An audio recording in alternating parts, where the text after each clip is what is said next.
Hyppynarulla hyppiminen ja sen opastaminen lapselle tai aloittelijalle ei tarkoita sitä, että lapselle annetaan naru ja sanotaan, että rupee hyppimään.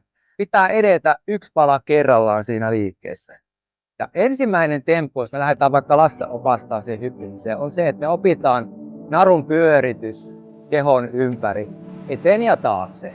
Ja tässä on kysymys enemmän ja vähemmän silmäkäsikoordinaatiosta, eteen ja taakse, rauhalliseen tahtiin.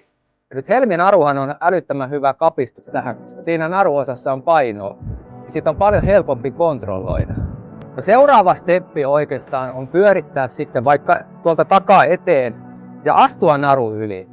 Ja pyöritetään vaikka sinne ja sitten vaan kävellään sen narun yli alusta.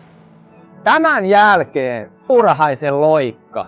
Ja annetaan lapselle se mielikuva siitä, että on kysymys hyvin pienestä liikkeestä, jonka lapsi oppii muutenkin sen matalan ponnistuksen, eikä se lähde semmoiseksi tällaiseksi hyppimiseksi. Samalla opitaan se matala ponnistus, mitä me nyt ylipäätäänkin hyppynarun kanssa halutaan oppia.